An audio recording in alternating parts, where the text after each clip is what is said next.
Hello, hello. Welcome, everybody. And get everyone loaded up here, and then we'll get started today. Sorry for the slight delay.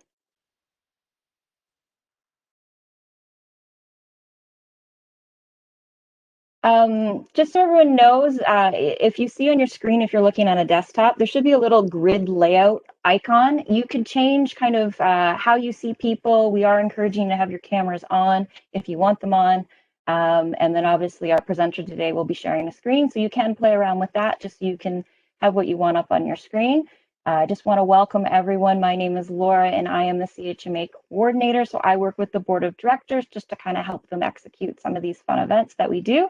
And today is pretty special. We've got Joe Baker. He is an innovative leader in the Canadian hospitality and tourism educational industry. He's also previously been the dean at Centennial College School of Hospitality, and previously he's also worked at George Brown for the Hospitality and Culinary Arts as the director of operations. And before that, he also has had a lot of experience, obviously, in the wonderful world of the restaurant industry. So I think he has a lot of knowledge to share with us today, and we want to give him a big welcome. And with that, we can turn the floor over to Joe to get started today.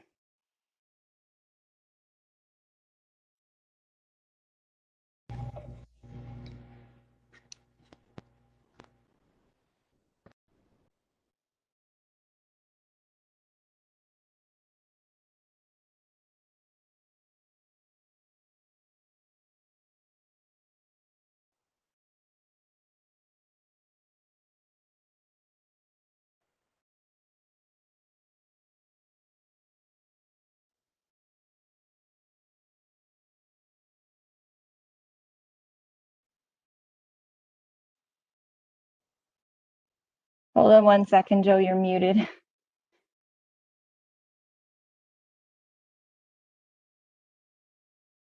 How's that? Perfect, we're good. Okay.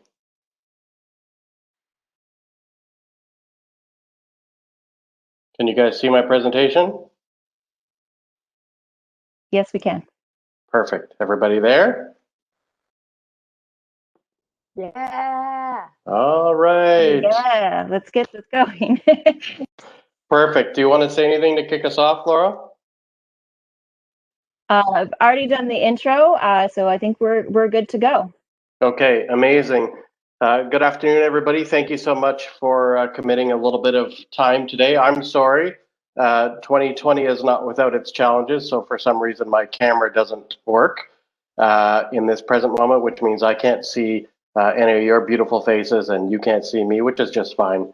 My PowerPoint presentation here will be much of the focus of today anyway. So thank you again for your time. Just wanted to let you know that I have somebody from my team here. Her name is Amanda. She's on the presentation. She will be monitoring the chat. Happy to help with anything you may need as we go through, and also there to answer questions throughout the process and at the end as well. Okay. Typically, when I get to do these presentations about emotional intelligence and as it relates to the hospitality industry, this is a session that takes us between 4 to 6 hours, and we love to do these things in person. As a career hospitality leader and as a career educator, there's nothing much more impactful than getting a group of leaders together in a room and having a really interactive, dynamic experience. However, as you are all living through, 2020 has been quite the challenge. So we will do our best to deliver as much learning and as much sharing as we can through this webinar. Unfortunately, it doesn't allow us a lot of interaction, and I have a lot of ground to cover because I want this to add a lot of value to your career. So if you just get to sit back for the next hour and a half, relax, absorb, let all this flow, then if we want to have some individual follow-up conversations afterwards, we can absolutely do that. Okay? So we will be talking about emotional intelligence and ultimately how it influences all aspects of your business. Just before we get started, absolutely essential in this day and age of what we're all living through that we just ground ourselves in the present moment. So if you will humor me, I just want to take you through a very brief mindfulness exercise. So if you can sit comfortably in your chair, if it's possible for you to put your feet on the ground, plant your feet flat on the ground, put your hands on the top of your legs. Take a look at this beautiful picture. And what I'm going to ask you to do is breathe in on a count of 3, hold that breath for a count of 3, and exhale on a count of 3. You can keep your eyes open if that picture is inspiring to you. If you prefer to close your eyes, go right ahead and do that. And I'm just going to try to ground us so that we can have a really meaningful learning experience. So let's do this. Let's breathe in on a count of 3. Ready? 1, 2, 3. We're just going to hold that breath for a count of 3.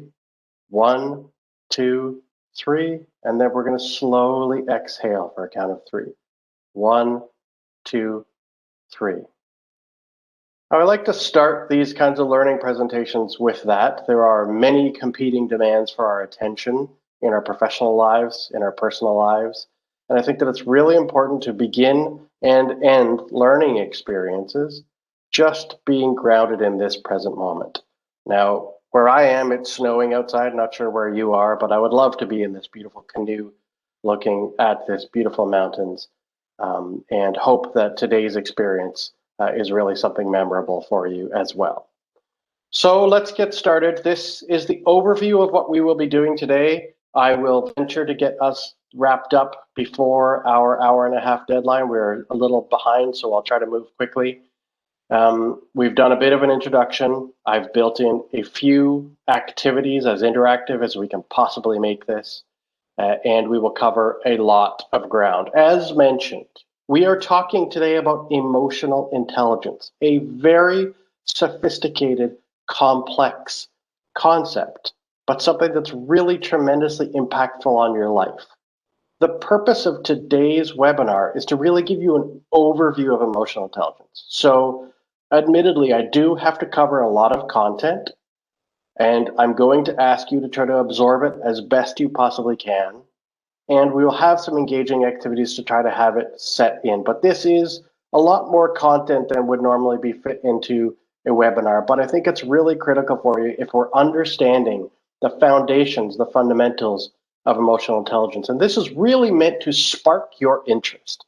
If this resonates with you, if this makes sense to you, then I will share some resources at the end as well, so you can sink deeper into this topic, and then we can always make arrangements to set up some time afterwards to debrief if that's something that you're interested in. All right, let's get started. Let's dive right into an activity. All right, let's take a look at this gentleman on the screen. Now, this is not about politics, not about his politics, not about my politics, and not about your politics. That's not what I'm asking you to reflect on whatsoever.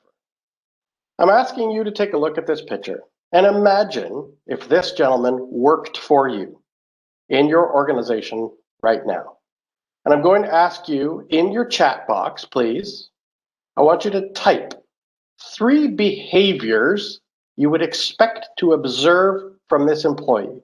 So if he worked for you, especially in the state that he's in right now, I want you to type, take 2 minutes, type. What behaviors would you expect to observe from him? What do you expect? Go right ahead. What would you think that he would be like on a day-to-day basis? Think, reflect. Good. You know, as managers, we often observe the behaviors of the people who work for us, and they leave us questioning, what are they thinking? What are they doing? Emotional intelligence is certainly not about determining who other people's levels of emotional intelligence are, but it is certainly a tool that we can use to understand the people we work. Look at this amazing sharing. Great, good. Okay, we're going to pause that for a second. We'll revisit this wonderful employee later on in the day. Now let's take a look at another one. Another employee. So again, not about his politics or mine or yours. It's not what we're talking about. We're using these characters because we tend to have an impression of how they are. What kind of behaviors would you expect to observe from this gentleman in the workplace? Same thing, I want you to type. I want you to share. This is about you thinking, sharing with the group. What do you think? Good examples. And again, not about his politics, not about mine. This is about what kind of behavior you would expect to see from this person. And again, oftentimes, here we are finding ourselves in a very complex workplace, and we're dealing with employees, and we're often observing their behavior. And we're thinking to ourselves, usually, oh, that's really great. Or we're thinking to ourselves, that's a little bit concerning. That's what I'm just asking you is to be aware and to observe behavior. Well, we will get back to this gentleman towards the end of the presentation as well. Great reflections. Thank you so much for sharing. All right, we're going to dive right into the content here. Emotional intelligence defined. Now, I'm going to just move my stuff out of the way here. Perfect. Emotional intelligence is ultimately a set of emotional and social skills that collectively establish how well we perceive and express ourselves, we develop and maintain social relationships, we cope with challenges, and we use emotional information in an effective and meaningful way. Emotional intelligence is a culmination of an emotional and social skill set. That is about how we express ourselves, how we maintain social relationships, how we cope with challenge, and how we use emotional information in an effective and meaningful way. I like to say that emotional intelligence is the gap between how you're feeling and your actions, or how the people around you are feeling and their actions. So emotional intelligence really is a broad set. And it's funny because before the pandemic, a lot of research about the future of work pointed to emotional intelligence and the complexity there. And then we ran into this absolutely devastating global experience, and emotional intelligence became a really significant part of what we are experiencing right now, and as we look to the recovery. So emotional intelligence is a very simple statement and a very complex concept. Sometimes it's easier to look at what emotional intelligence isn't to really understand what it is. Let's move on here. Okay, emotional intelligence is not cognitive intelligence. So we talk a lot about IQ, and EQ, which is another short form for emotional intelligence, can account for 27 to 45% of job success. This is research. This is validated research. Pretty remarkable that something that's fairly new in terms of a field of study like emotional intelligence accounts for that much of job success. But when you think about it, previous to using the terminology like emotional intelligence, we would certainly talk about experience, maturity, balance. These are things that contribute to job success. But when you really reflect on all of that, they're all actually components of emotional intelligence. EQ and IQ are not highly correlated. You can make your own extrapolations there. You've probably met lots of people with high IQs and low EQs, and inversely high EQs and low IQs, so they're not correlated. IQ, most interesting, is set and peaks at around 17 years of age. It's awfully hard, if not impossible, to change your IQ. But it's actually quite feasible to change and adapt your EQ. EQ rises steadily with age, and it's also something you can develop. That is critically important as we're trying to become better leaders. We're trying to become better hosts for all of our guests and clients. And in a lot of cases, we're trying to contribute more positively to our relationships and our personal lives. That's the difference between IQ and EQ. What else emotional intelligence is not? It's not aptitude. It's not achievement. There's no great score in emotional intelligence. It's not something that determines your vocational interest. And it's not personality. A lot of times people attribute emotional intelligence to personality. No, it's not. Personality is different than emotional intelligence. And as we move forward today, the model that I use, I am certified by Multi Health Systems as a facilitator and as a coach. And this is a model that I've used in my leadership practice for many years. And it's called the EQI 2.0 model. And we will be sending you this slide deck afterwards, so you have this as a resource. This looks like a lot as we're sitting here and staring at it, but we're actually going to walk through this together. So ultimately, total EQ, which is a score that you can determine for yourself through assessment tools. We will talk about that later on. But ultimately, the model is based on emotional intelligence at the core of all of this. There are 5 composite scale, which means essentially there are 5 big things that contribute to overall emotional intelligence: self-perception, self-expression, interpersonal, decision-making, and stress management. And each one of those composite scales has 3 subscales, which essentially are 3 things that, when rolled up, contribute to the larger composite scale. Believe it or not, composite scales roll up into overall well-being. That is why emotional intelligence has such an incredible impact on you as an individual, as a leader, in your personal lives, in your professional lives. Well-being is ultimately a reflection of emotional intelligence. When was the last time anybody told you that there are things you can do that can actually increase your happiness? This is science, this is research, and it's a model for you to focus on that can actually boost your overall well-being and your overall happiness at the same time as contributing to professional and personal growth and development. And yes, these all impact performance and emotional and social functioning, and we're going to talk a lot about that. And most importantly, I think, for the world that we're living in right now, emotional intelligence contributes to success in coping with environmental demands, and there are certainly lots of those these days. Okay, so we have 5 composite scales in the EQI 2.0 model, and we are going to go through these in a lot of details. Self-perception, self-expression, interpersonal, decision-making, stress management, and each one of them actually builds on each other. And so I've broken up the presentation today by 2 sections.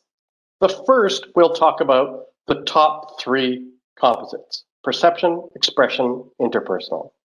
Then we'll do a little bit of an activity in the middle, and we'll get to decision-making and stress management.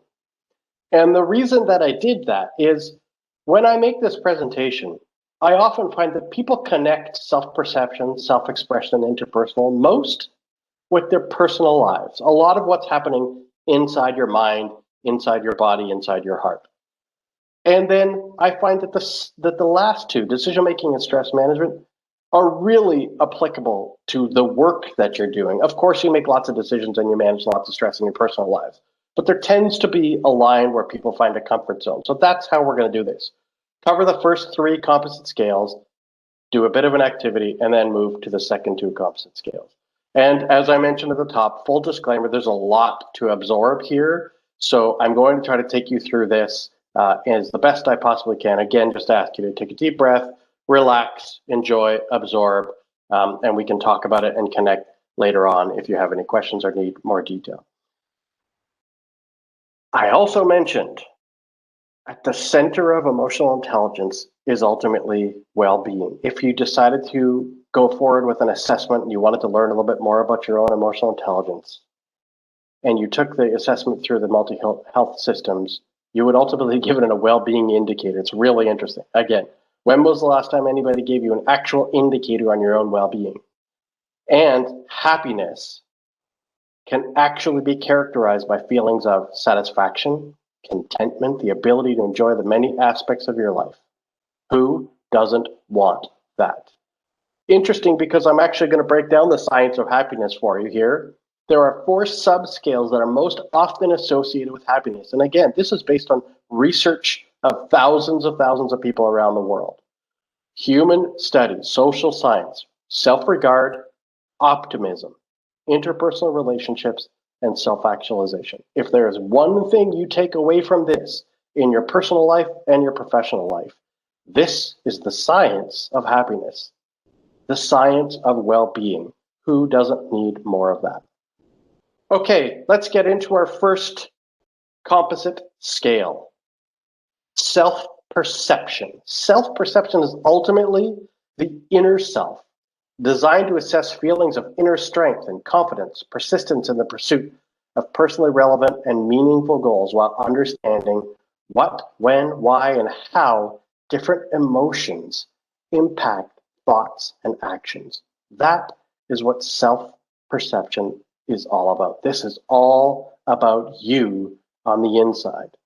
There are three things that contribute to self-perception, and we call them subscales. So there are three components of emotional intelligence that, when all rolled up, contribute to your overall self-perception. Those are self-regard, self-actualization, emotional self-awareness. I'm going to walk you through these in a good amount of detail, and hopefully it'll be a really key for you to understand where you're at, where you could be, and the things you can do to close the gap, ultimately connecting to your job, your team, your customers, your clients, your boss, and your personal life within your relationships. So let's talk a little bit about self-regard. I like to say self-regard is really ultimately that self-talk and that self-care, respecting yourself while understanding and accepting your strengths and weaknesses. Those are pretty simple words for pretty complex concepts. Understanding and accepting your own strengths and weaknesses, often associated with feelings of inner strength and self-confidence. That's what self-regard is all about. Now, for those of us who have low self-regard, these are some of the things that come out. These are some of the behaviors. These are some of the thoughts, the feelings. Unsure, lack of self-respect, low self-esteem, unhappy with physical appearance, not confident. And then for those who score on a higher level, they're self-assured, accepting of themselves, high self-esteem, good sense of self, confident, inner strength, fulfilled. And again, as I'm taking you through this today, I want you to look at these things and say, without being scientific, and if you don't want to explore this any further, you certainly don't have to, would you consider yourself low or high? Would you see yourself in those left-hand traits or those right-hand traits? And if you find yourself in a place that you don't particularly want to be, if you're experiencing low self-esteem, then focus on self-regard, right? Those are the things that you can do, the things that you can focus on in your personal life and your professional life to move from low to high. EQ is something you can ultimately develop. Okay, let's keep going. Self-actualization, yes. Willingness to persistently try to improve yourself and engage in the pursuit of personally relevant and meaningful objectives that lead to a rich and enjoyable life. Self-actualization makes sense, pretty straightforward. This is about personal and professional goals and achievement of those goals and things that you do. Let's look at low and high here. People who exhibit low self-actualization, their life lacks meaning, they're unsure of where to go, they're not pursuing enjoyable things. And those who experience high levels of self-actualization experience a full and rich life, activities that have meaning, self-satisfied, energized, passionate, enthusiastic. These are the things that you can do, maybe spiritual. And spiritual in this sense is not a religion spiritual, it's a spiritual perspective on life. Self-actualization. And the third subscale, ultimately, emotional self-awareness. Something that I did at the very beginning of this exercise and will do at the end is a little bit of mindfulness, a little bit of checking in with yourself. How are you doing? How are you feeling? What's happening? Recognizing and understanding your own emotions includes the ability to differentiate between subtleties in your own emotions while understanding the cause of these emotions and the impact they have on the thoughts and actions. Remember, I said also, I generally define emotional intelligence as the space between your feelings and your actions. Emotional self-awareness is a very big first step. Let's look at this. People on the low side and people on the high side. Not sure if you have young people or children in your life, or nieces or nephews or friends with kids. I can relate. I have 4 myself. Low, children who are developing often have a hard time verbalizing their own emotions, right? Probably experienced. You might remember this as your own kid. You just do, what's wrong? I don't know. Yelling, screaming, crying, right? As we age, as we develop that emotional self-awareness. You know how you're feeling. And not too much to say that as adults, we're essentially just older versions of our kid selves. So there's lots to have here. Low self-awareness, avoiding emotional ownership. And then those with high, they relate to their own feelings and the appropriate causes. That's a really important statement. I am feeling what? And why am I feeling that? Sometimes people get a little bit sensitive about talking about their feelings. It's kind of been painted in a bit of a bad light. But all I'm saying here is understanding your feelings, understanding what's happening inside of you is a tremendous key for your own growth, development, success. When you are experiencing an emotion, your ability to stop and say, wait, what's going on here? I'm scared.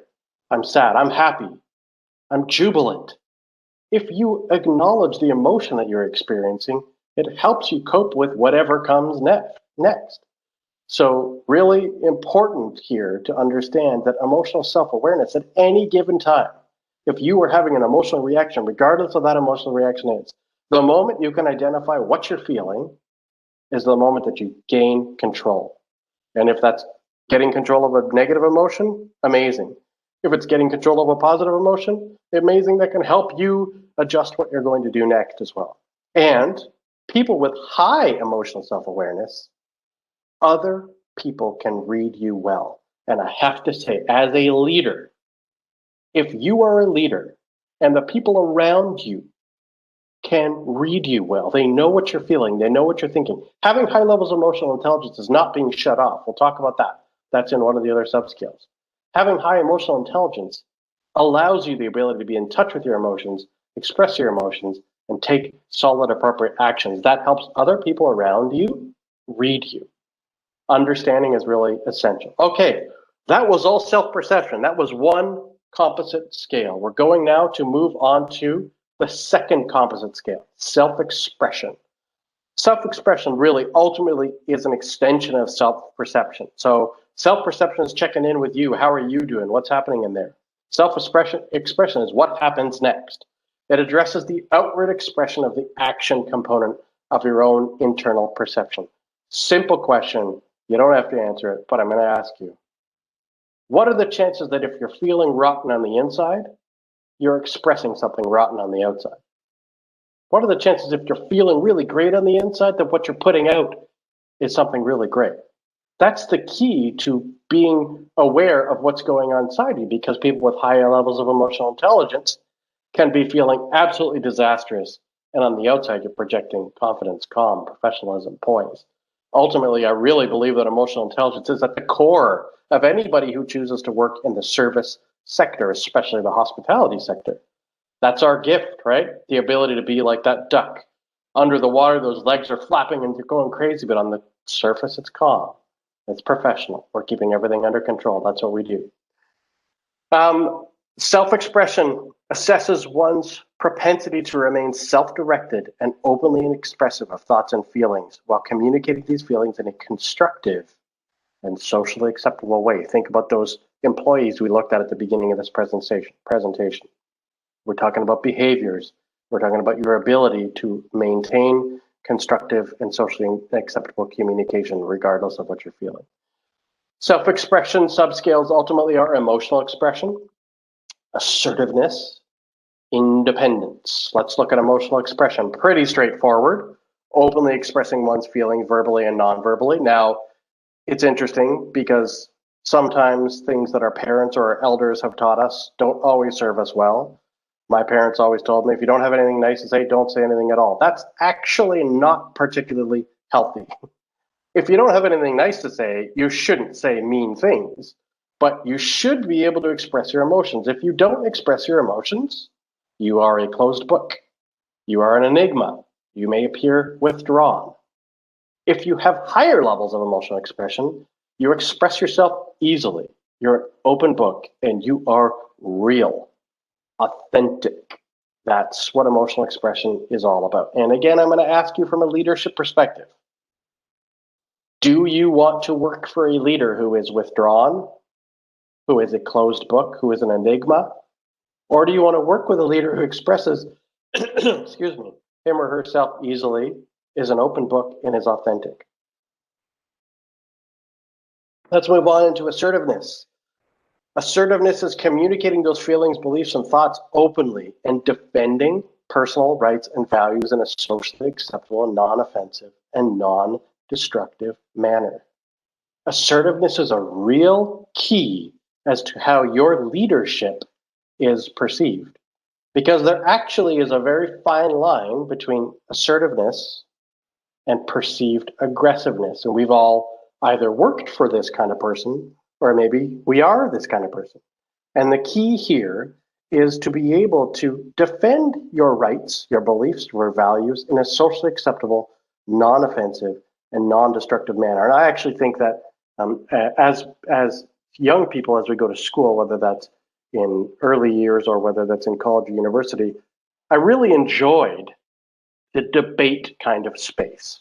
And whether it doesn't need to be a formal debate on stage, it could be what happens in a classroom, what happens in an environment when you're really being able to challenge each other's ideas.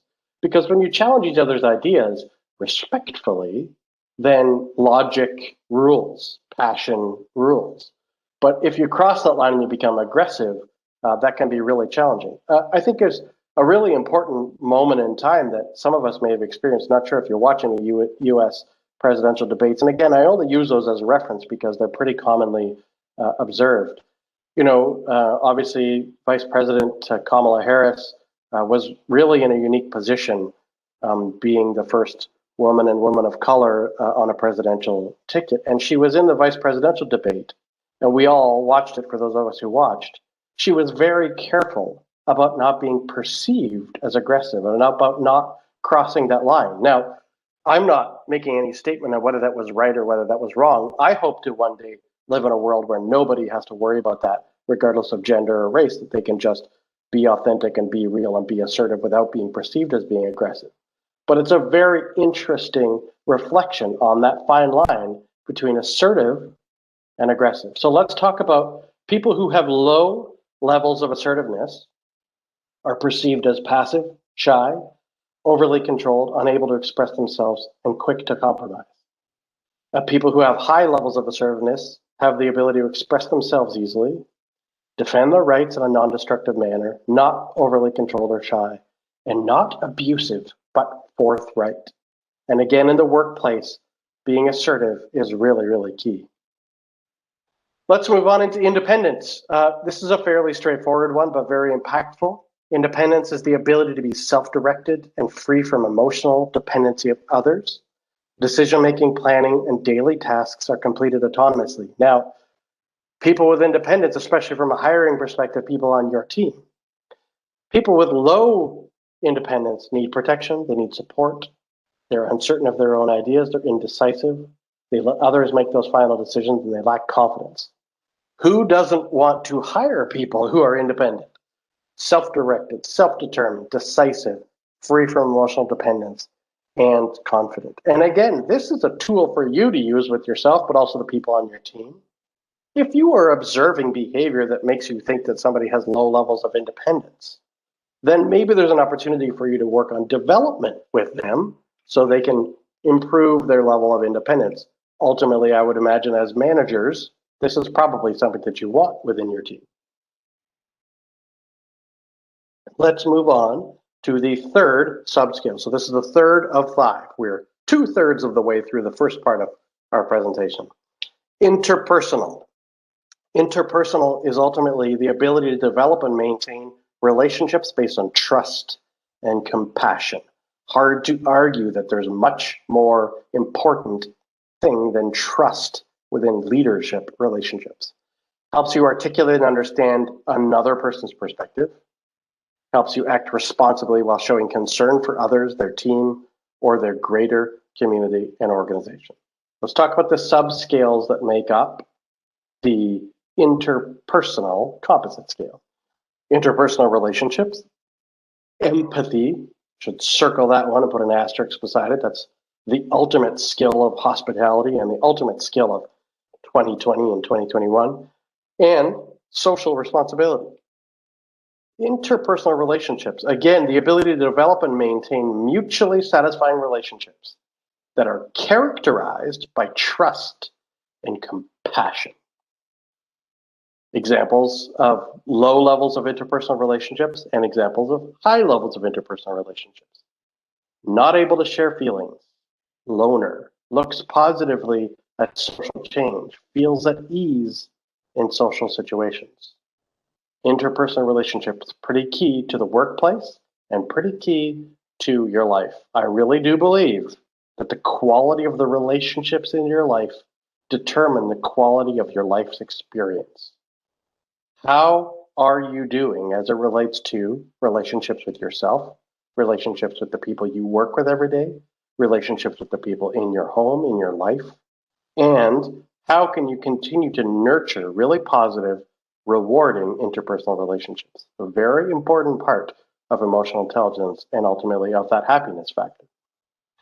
Empathy. Aha, yes. Recognizing, understanding, and appreciating how other people feel. I would say it's pretty hard to work in any customer, guest, client-facing environment without empathy. And in fact, if you have high levels of empathy, you are usually quite successful in a service sector.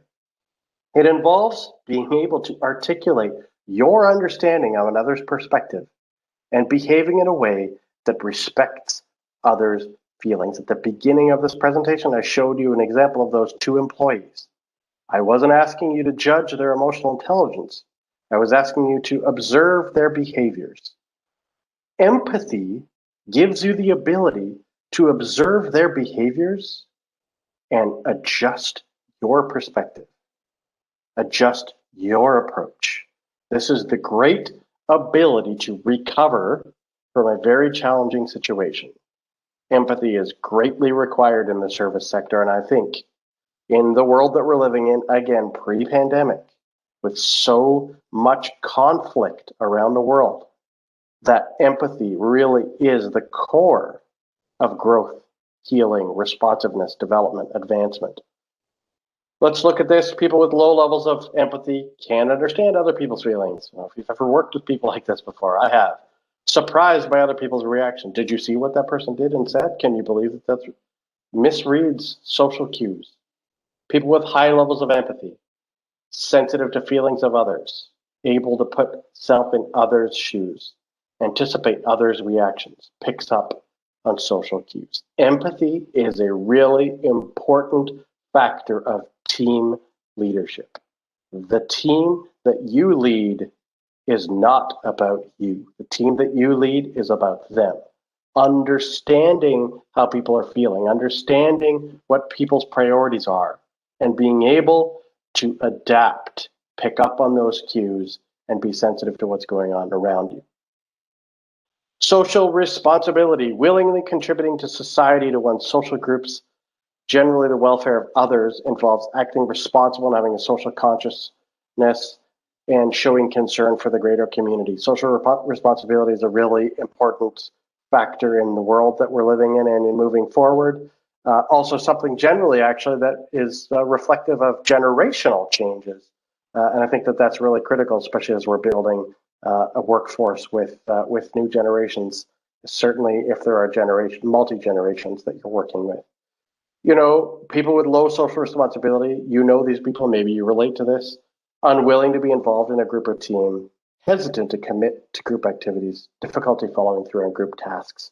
And then those people with high levels of social responsibility are cooperative, gives and contributes to the group, responsible and dependable, feels genuine concerns for others in the group. So again, if you find yourself a little to the left, or you're observing behaviors in others that you think are a little bit to the left, think about how you can proactively work towards higher levels. Okay, we are halfway through the content delivery. So I just ask you to take a second, put your hands in the air, shake your body around, do whatever movement you need to do, take some deep breaths. I want to give you the opportunity to go through a little bit of an exercise. I have 12:45 on my clock.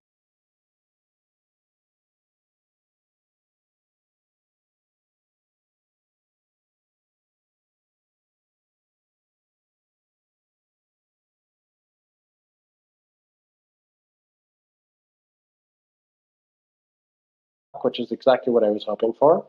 I'm going to give you 15 minutes to work on this exercise. And what I'm going to ask is, as you do this, shut your camera off, mute your microphone. This is an emotional intelligence quiz. This is a free online quiz. Now, full disclosure, this is not my quiz. This is somebody else's quiz.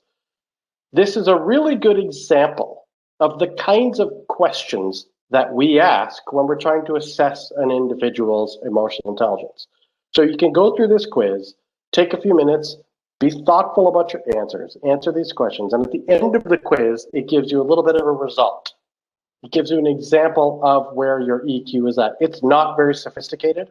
If you did the full EQI 2.0 assessment, it's 133 questions, requires time, thought, focus, a real dedication to yourself.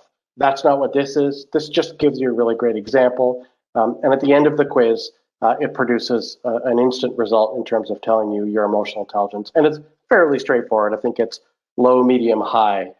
Just gives you an indicator of where you are. I am not going to ask you to report on your own emotional intelligence. That's completely up to you. I just wanted to give you an example of a quiz that helps you assess emotional intelligence to determine where you're at. Really, some people enjoy taking these quizzes. They love to learn about themselves, and that's really meaningful and impactful. Some people don't, and that's great too. But so let's just take 15 minutes to do that. Also, this is your opportunity if you need to take a break, you need to get a glass of water, whatever you need to do, and let's come back right at 1 o'clock and we will continue on. Okay, I'll see you all now. And you have 13 minutes. Oh, and if you go to this website and it's not working for a second, just give it a moment. It's just because there's 50 of you, so we might be overwhelming them. But go take a look at that and we'll be back at 1 o'clock.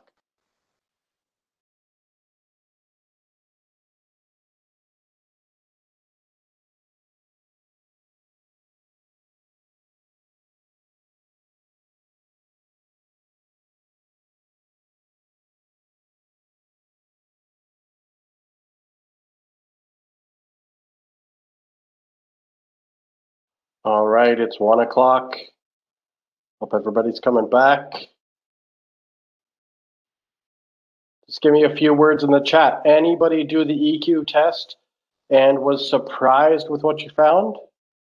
Yes? No? Yes? Good. Interesting, right? Same thing. I'm sure that there are some of you out there who really enjoy those tests. Yeah, very interesting. Good. Yes. Not surprised. That's it. So there you go, because you're connected to yourself. Oh, good, good, good. Okay, so let's carry on. We have a couple of composite scales left, some really impactful things we're going to do. One more exercise. We'll talk about a little bit about resources and where we go from here. Okay, so let's talk about decision making. And again, keeping in mind that the first three composite scales we talked about really relate to the inner you and your expression. And the last two, in my opinion, are the two that rank highest as it relates to your professional career, which is, after all, what we're talking about here. So decision making is ultimately the way in which you use emotional information. How well you understand the emotions have on decision making, including the ability to resist or delay impulses and remain objective so as to avoid rash behavior and ineffective problem solving. Imagine that. How many decisions do you make on a daily basis in your personal lives, in your professional lives? And now you know decision making is a very significant factor of emotional intelligence. 3 subscales that contribute to making good decisions: problem solving, reality testing, one of my favorites, and impulse control, one of my weaknesses. Okay, so let's talk a little bit about problem solving. So problem solving is the ability to find solutions to problems in situations where emotions are involved. I also like to say there is nobody living in this world who doesn't have any problems. Problems are, in fact, the gift of being alive. Most of us run into problems on a regular basis. So our ability to handle them in stride, especially when emotions are involved, has a big impact on our cumulative emotional intelligence and our leadership. It gives you the ability to understand how those emotions impact your decision making. Let's take a little bit of look here on the left. People with lower problem solving jump into solutions, fly by the seat of their pants, use unstructured strategy versus gathering information, first weighing pros and cons, can identify and solve problems, and using a systematic approach. And I always like to focus on problem solving as a really essential part of self-development. So the more you learn about your own emotional intelligence, the more you're able to develop. And a lot of that development comes from within. It comes from yourself. How do you develop yourself? You're aware of what's going on, you know where you want to go, and you create actions that take you from point A to point B. So if you ever find yourself jumping into solutions, flying by the seat of your pants, or seeming unstructured, then it gives you the ability to think. People with higher levels of emotional intelligence gather information, weigh the pros and cons. Now, of course, life is not binary. It's not like you always have the ability to either be solution focused or start to gather information. But it gives you an indicator of where you are as you're going through here and ultimately identifying and solving those problems. Chances are most of you as leaders are solving problems all day long. Are you doing it with lower levels of problem solving or higher? Very important contribution factor. Reality testing. This is something essential to emotional intelligence and one of the hidden gems, I think, something that we don't often talk about, but though is gaining some more traction as it should. Reality testing is ultimately the capacity to remain objective by seeing things as they really are. It involves recognizing when emotions or personal bias can cause one to be less objective. This is really essential in the modern workplace and in the modern world.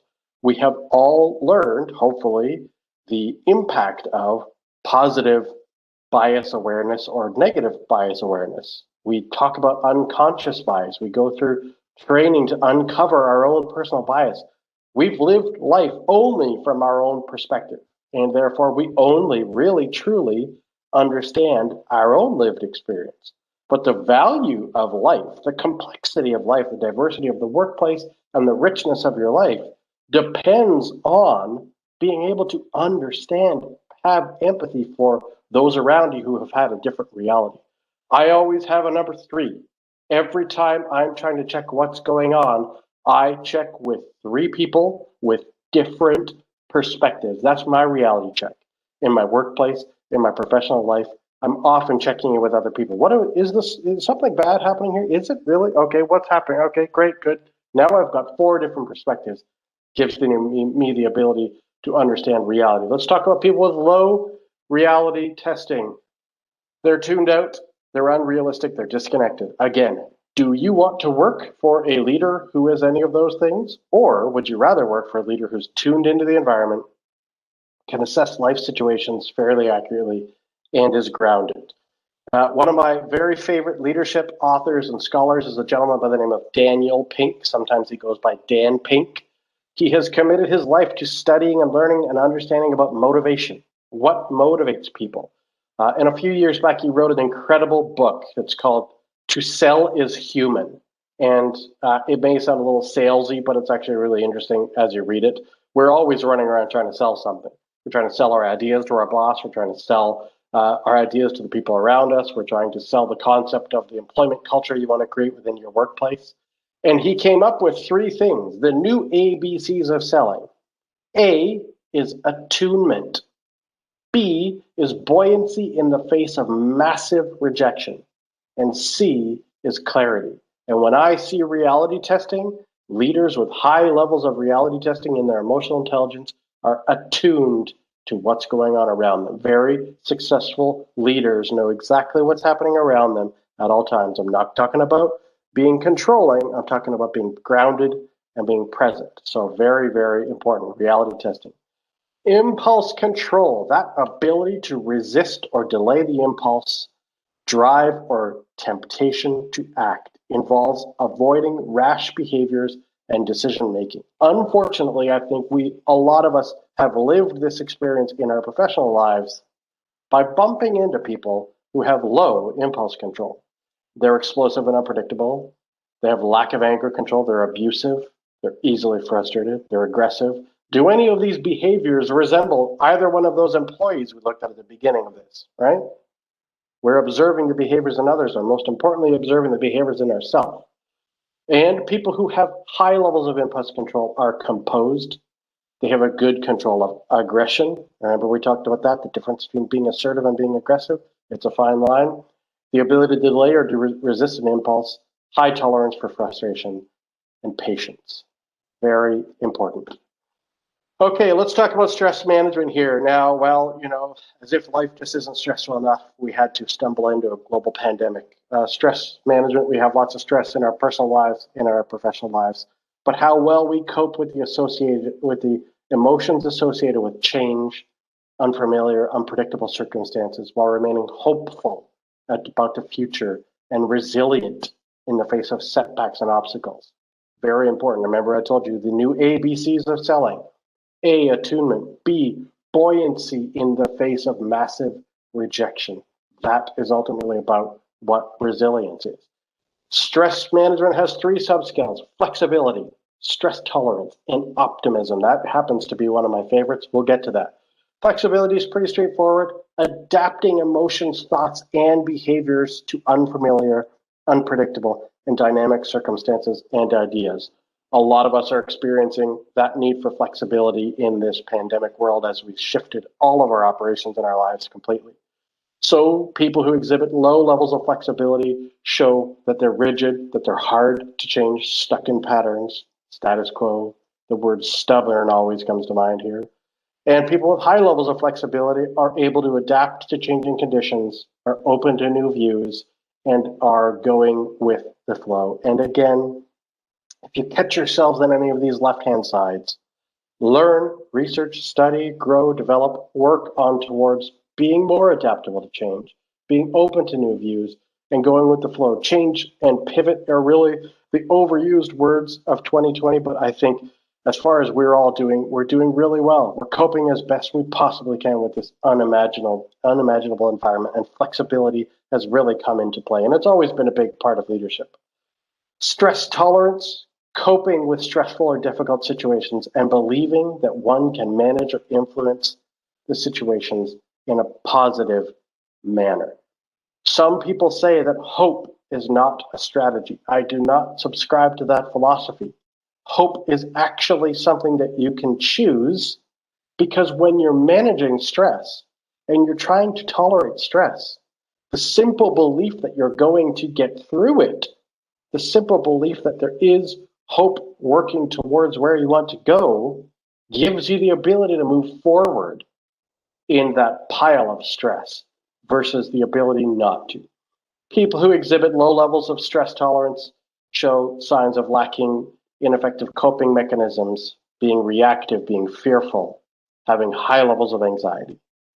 And people who have high levels of stress tolerance have effective coping mechanisms, are calm and maintain control, are optimistic towards change, and are stable and relaxed. This emotional intelligence experience that I'm sharing with you is not static. It is not binary. You don't either have low levels or high levels, and it is something that you can ultimately change and influence. Everybody at some point is reactive. Everybody's fearful, and most of us experience anxiety. And the purpose here is to say that there are things that you can do: coping mechanisms, breathing, mindfulness, presence, grounding yourself in the moment, asking yourself what emotion you're experiencing, and coming to a calm sense of moving forward. That's what emotional intelligence is all about.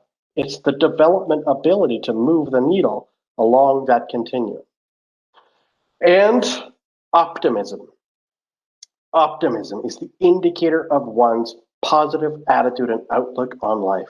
Involves remaining hopeful and resilient despite occasional setbacks.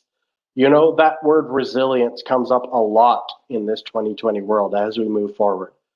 But resilient, in terms of describing you or your team or your family or the people around you, it's a tricky word because we all use it. But how do you actually embody resilience? And I am a firm believer that optimism is a choice. It's an intentional choice. It's a tool that is always available and at your disposal when you need it. You can always choose to be optimistic. And if you find yourself on the other side of the ledger, if you find yourself fearing that the worst will happen, if you find yourself being pessimistic, uncertain about the future, it's okay. That's why we talked about self-perception, self-expression. Where are you right now? What are you experiencing? You're being pessimistic. Okay, why don't you choose to be optimistic? And that's why when we talk about emotional intelligence, we talk about the sub-skills, we talk about the composite skills. It all folds together. It all rolls up with well-being being the outcome. And I would argue that anybody who has the ability to foster optimism, to choose optimism in any situation, lives a more fulsome, well-being centered life. It doesn't mean you need to wake up and start at optimism. You're not always going to be optimistic. There are constantly things in your life that are going to force you to be pessimistic. But optimism is ultimately a choice. It's a choice that you can make that helps you guide the direction that you want to take. That covers all 5 composite scales and all 15 sub-skills that, when all rolled up together, contribute to your emotional intelligence, your EQ right at the center. Emotional intelligence is a set of emotional and social skills that allows you to understand how you're feeling, to make intentional choices about the actions that result from the way you're feeling, to perceive the behaviors and the actions of others, and to intentionally activate your own emotional intelligence to make the most out of that encounter from a workplace perspective, from a customer client perspective, and from the people around you perspective. Humans are extremely complex and none of us are the same. The likelihood of running into a situation where we have disagreement and conflict and challenge is extremely high. Emotional intelligence is an incredible tool to help us gain shared understanding and the ability to ultimately move from the place that we're at right now to the place that we want to be moving forward. I've got one last exercise for us to do before we talk a little bit about resources. Let's revisit our friends here, our colleagues, our employees. So at the beginning, I asked you, I said, what happens if this gentleman is working for you? What would be the behaviors that you would observe in the workplace? And you gave me some really great examples. I'm leaving you with this because of one thing. Knowing about emotional intelligence, understanding emotional intelligence, does not give you the ability to run around and say, oh, I know what that person's emotion, I know what his EQ is, I know what her EQ is, she lacks this, she lacks that. That's not what I'm saying whatsoever.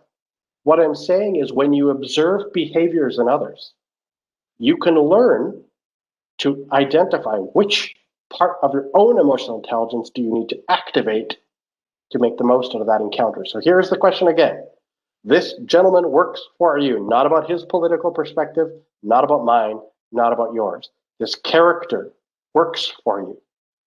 Which of the composite scales within yourself would you leverage to engage this employee?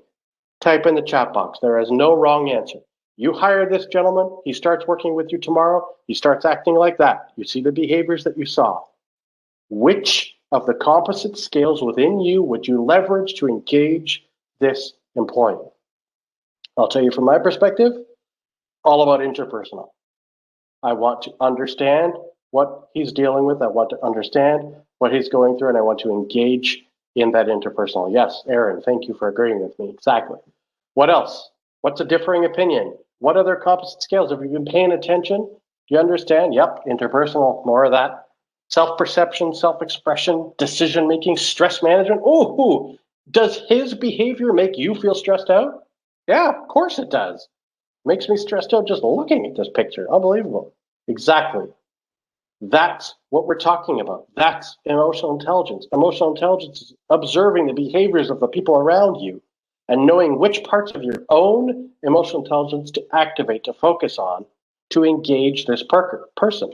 Let's go to the other side of the equation, this other employee that we're dealing with. Okay, so this person's been on your team, you got a new job, congratulations, I'd like to meet your employee.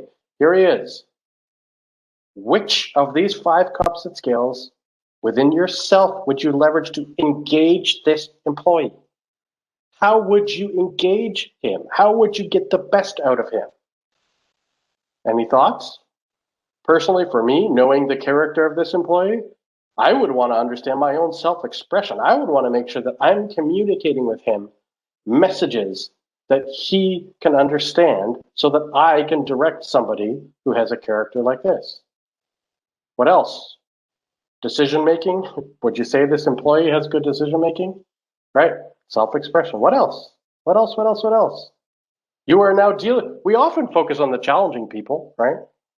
The Karens in the Walmart parking lot. We know who that is.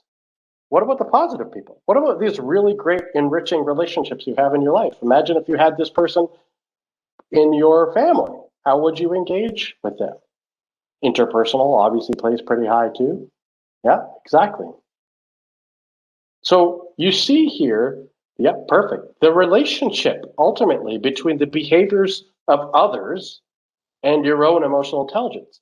Emotional intelligence is a journey from within to the outside, right?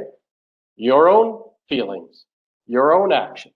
But we don't live alone. We don't work alone. We don't exist in simply our own space. Maybe some of us do, but not most of us. We have to interact with others. So now you have the ability to see the behaviors in others and to adjust and adapt and engage and activate different parts of your own emotional intelligence to get to a successful result. We really only have a couple of slides left. We're at 119. We got about 11 minutes. I want to leave a couple of minutes just to talk about some of those resources. Just wanted to have this all sink in with you again. And just a quick recap. Emotional intelligence is big, it's broad, it's complex, it's moving. But at its center is your own emotional intelligence, a direct reflection of the emotional and social functioning with well-being wrapped around the entire thing. As you can see, not sure how you felt about the content, not sure how those words or concepts resonated with you, that EQ test and assessment. Some people are really interested, some people aren't interested in all. That's it. That's the beauty of life. You have the choice of what you want to focus on. But if you want to dig deeper into emotional intelligence, this is a really fabulous model, and we can talk about how to engage a little bit further. But I just wanted to take a moment, just another short moment, to just recap, to absorb the things we talked about, and to move on as we advance towards the rest of our day. So I'm just going to, again, please bear with me if you feel comfortable. If not, you can just sit there and relax. Just want to take a very brief moment to do a little bit of mindfulness exercise. If you can move in your chair a little bit again, get your feet firmly grounded, firmly planted in the ground. Put your hands on your legs. Take a look at this beautiful picture. This is another part of our amazing country. I want to do the same exercise we did before. We're going to breathe in to a count of 3. We're going to hold our breath to a count of 3, and we're going to exhale. If you feel comfortable closing your eyes, absolutely close your eyes. If you want to keep your eyes open and breathe in this beautiful fresh mountain air, go right ahead and do that. What we're going to do this time, with our feet on the ground and our hands on the tops of our legs, is we're going to breathe in learning, knowledge, awareness, gifts. We're going to hold those incredible thoughts and that incredible feeling in our body, and we're going to exhale toxicity, fear, anxiety, struggle. We're going to let go of all that. So let's do that together. We're going to inhale to a count of 3. We're going to hold to a count of 3. We're going to exhale to a count of 3. Feet on the ground, hands on your legs. Let's breathe in to a count of 3. 1, 2, 3. We breathe in all the learning. We're going to hold it. 1, 2, 3. And we're going to slowly exhale fear, anxiety, toxicity, challenge, all gone. The very last thing that I'm going to ask you to do, ladies and gentlemen, I can't see you. Unfortunately, my camera is not working and you can't see me. But at the very bottom of your screen, there's a person with hands, arms up in a V. Humor me for a second. Put your hands up in the air, stretch high, feel how good this experience is. This is life. This is everything that is in front of you. You now have more of an awareness of who you are. Emotional intelligence is a gift. It's a tool that unlocks you so that you can live an incredible, full, rich life in the workplace, in your professional life. Undoubtedly, we are experiencing a tremendous amount of challenge and a tremendous amount of uncertainty. But I know for a fact, the fact that you're sitting here today, that you're dedicated to your own learning, that you're working, that you're breathing, that you're alive, that you have the ability to achieve whatever it is that you want to achieve. And all I would ask you is that you be intentional about how you conduct yourself, understanding who you are, understanding your emotions, understanding how your actions impact the people around you, and adjusting your own emotional intelligence as you interact with all of the many billions of creatures on this planet. Just wanted to switch over to my very last slide. I told you a little bit about some resources that we share. We try to keep this really simple because there's a lot of different perspectives out there. So I tend to recommend one book. The book is called The EQ Edge. It's available on Amazon. It can be here before your holiday break. Hopefully you get a couple of days off at the holidays. I didn't write it. Wish I did, but I didn't. It's a really thorough, understandable book. And it dives into these subscales and the composite scale. So people were asking questions, how do we get learning and development and tools about assertiveness? This book is a really, really great place to start because it describes each subscale and the composite scales in enough depth that you can really understand how to apply yourself. As I mentioned also, the MHS model, the EQI 2.0 model, is ultimately a model that is based on research conducted from thousands of people, 4,000 respondents. So when we're looking at results, you're comparing yourself to 4,000 people from around the world. It's validated, it's reliable data. If you decided that you wanted to learn more about your emotional intelligence, there's a process, there's an experience. We can connect, we can set up a time. Yes, unfortunately, there is a fee. But I told Laura that I will be making sure that anybody who's attended this webinar gets our industry fee. It's really not insurmountable. And essentially, it's 133 questions, takes you through the entire experience that we just talked about, and gives you a personalized leadership report. And so what we'll actually do is we will send you a sample of the report. We'll send it to Laura, and she'll distribute it out to everybody. This is not a real person. This is an example that we use. It's a dummy one, but it gives you an example of the kind of insight you might gain into yourself if you go through that process. So if you want to do that, again, let me know. We'll set up some time. Amanda's been here, and she'll happy to coordinate all of that. And as always, some of you have done, and some of you have seen. Let's reach out. This is just the beginning of a dialogue. This doesn't have to be about formally engaging in some kind of relationship. Just know that as you're learning about your emotional intelligence and as you're navigating through your personal life, through your professional life, feel free to reach out to me. Find me everywhere at VJO Baker, LinkedIn, Facebook, Twitter, Instagram. You can find emails very shortly. We'll have a fresh website that's up, so you can get all of those resources there. Just wanted to take my last few minutes to thank you for your time. Really choosing to be here, choosing to learn about yourself, investing in emotional intelligence. It's a real gift. Thank you for giving me the opportunity to speak with you, to connect with you. I really, really, really, really, truly look forward to the time, and we will arrive at the time where we can re-engage in a face-to-face setting, maybe at a conference, maybe in a room, even at a time where those of us who are in some kind of local environment can connect.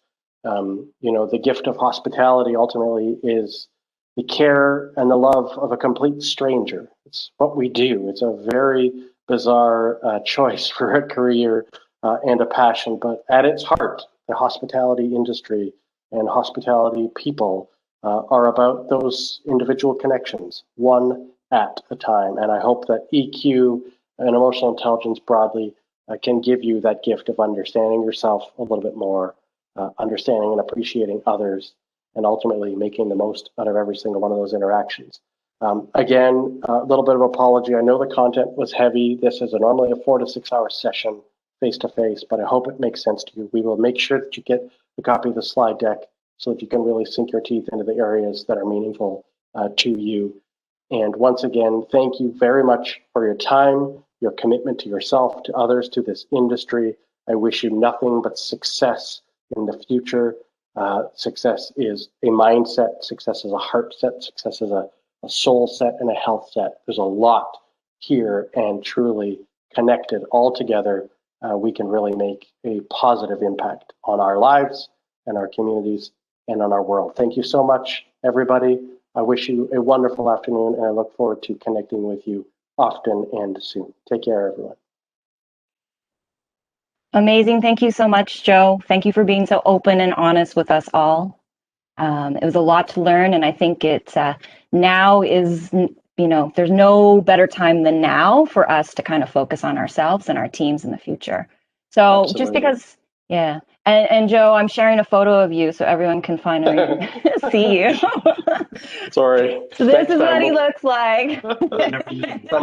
Actually, my beard is a little thicker these days. That's a pre-pandemic photo. We'll have to make sure that's updated then. So I'm not sure if you want to stick around for questions or if I should collect them and send them to you afterwards, and I can share them with the members. Up to you. Yeah, let's do that. Let's collect them and then we'll. Okay, perfect. And I know you have to run, so thank you so much again. We will reach out. I think this was great, and hopefully the members got a lot from it, and we will see you in person real soon.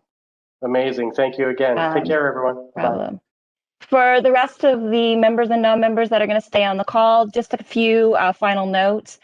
Continue the conversation online. You guys have use of the online forum. You can post questions and shares there. The other month we did a survey. The results will be posted there after this meeting today, so definitely check those out. That information can be helpful with your GMs or your planning teams yourself. If you're on this call and you are not a CHMA school member, I encourage you to join now. You will have access to a free Restaurants Canada membership for the rest of our CHMA term. Winter semester events, those are coming soon, so follow us on Twitter, Facebook, or the forum, or our emails. So keep your eyes peeled for those. Any questions, feedback, things like that that I can bring to the board, please just send those through to info@chmaonline.com.